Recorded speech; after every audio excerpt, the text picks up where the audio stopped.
So this is my mom, Louise, and she adopted me at birth. And I've also got my birth mom, Kathy, and my birth father, Jimbo, on. And we're going to talk about our adoption story today. How about that? This feels a little surreal right now. I think I always felt like at the beginning that I could never, when if there would be a time when Jenny wanted to meet her biological parents, that how dare I not allow that to happen? Felt, I guess, a little bit of guilt, but yet I felt blessed and honored that we got to be picked. And I know there were other couples that were considered in the process.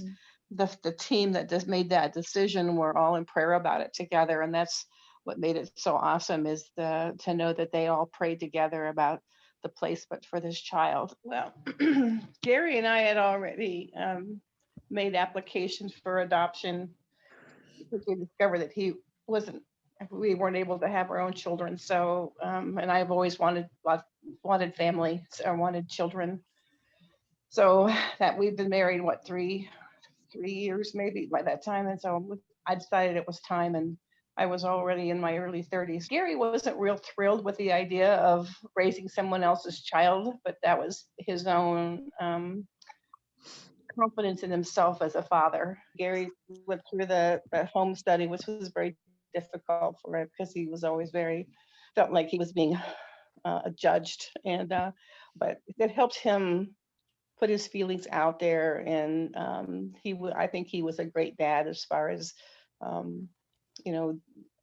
loving Jenny and taking care of her, and because of his own issues of being accepted as a family member or as a child, he, it kind of came out of him. It came through him, and then he became the better dad, better person.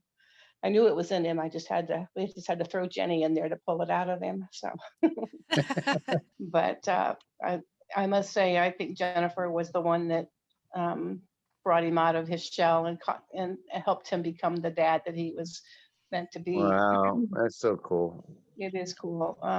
Yeah, we went when we heard that she had been born. I don't know where to start. When we had heard that she'd been born, I guess it was Dean Smith that called and said that Kathy, you had delivered the baby, and Gary and I decided we're going to pack up and we're going to go. And that was exactly the same week that we were moving. So we moved our things into the new house, and then directly left for Pennsylvania. So wow, that's exciting. It was exciting.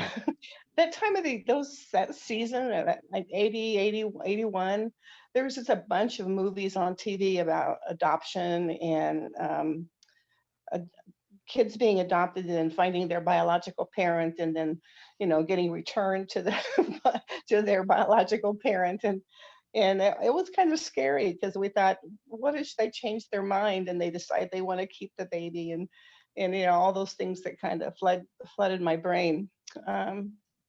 But anyway, we connected and we made the trip out to pick her up. And I guess technically we weren't supposed to bring her home with us at that time.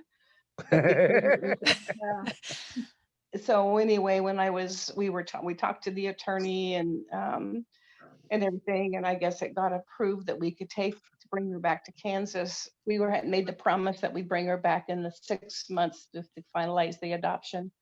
And they were going to come get us if we didn't do that. So yeah, we got to bring her home right away. And that was such a blessing because, like I said, most times it doesn't happen that way. And to me, that bonding time at the beginning of a relationship is so, so important. So I was thankful for that. That connection with being a private adoption. They approved of that for us. Yeah, and I had barely gotten enough any stuff to change diapers, to formula, and all that stuff. That just didn't come to me right away for some reason. I think we picked up formula before we left Beaver Falls, and diapers. But then when we are on the way back and this baby's crying, I said, whose baby is that? It was my baby. Came back to Lawrence and got to set up the new house for where we were going to be. And yeah, everybody was really excited and very supportive in my church and my close circle of friends. And yeah, I have mixed emotions because I feel like Kathy could have had more time with her. But I don't know how that all works. Haven't been on that side of the I don't think back during that time that was a possibility for me. right. Yeah, I think Adoptions, the nature of how adoptions are done are yeah. so different today. At one point I looked back and I thought, you know, how Kathy would be feeling. At that point I didn't know what her name was. I just kind of felt like that I felt her heart was hurting.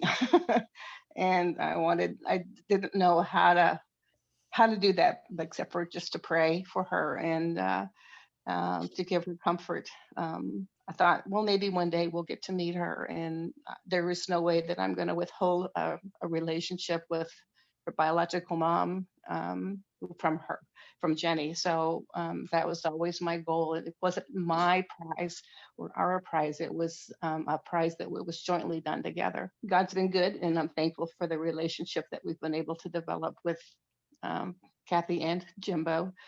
So yeah, I was really thankful for the opportunity to not only get to know you guys, but also to allow you to be able to get to know your child. And that was a blessing It for was a blessing me. to me I'm as sure it was well.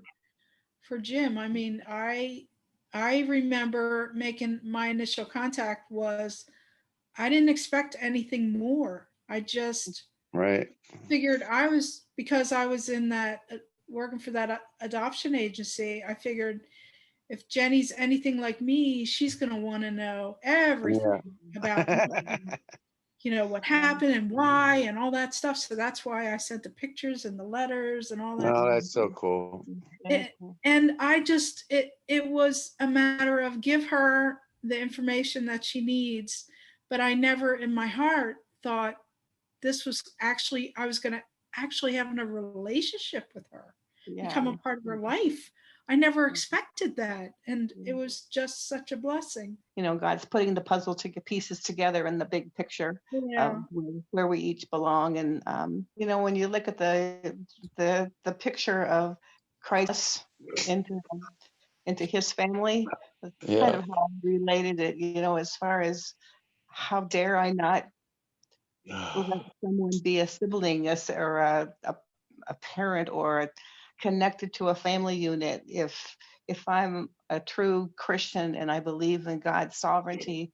Unless you were all very abusive people and you had records on your thing on your your history, then it would have been a different scenario. But you are all very kind people and very loving people, and willingness to give up a child that's just an overwhelming feeling. I can't imagine what that would be like.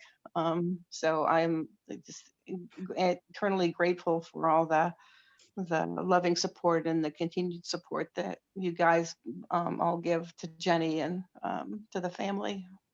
I love Kathy's kiddos and like they were like my nieces and nephews. Yeah. Yeah. I'm so glad that you raised me and taught me how to pray. And I just remember, like the most important things in my life were just about how you taught me to love God and to serve Him. And I did what I felt like God wanted me to do in teaching you, and I think was in a good community to be encouraged to do that. And so I'm thankful for my parents that taught me how to do that and to be that, and then to maintain it through my life, through your life. It's just just a representation of the community of Christ and how we all connect together, and we still, even though we may be distance between us, we still can connect with one another and learn from each other and uphold each other in prayer and stuff. So thank you.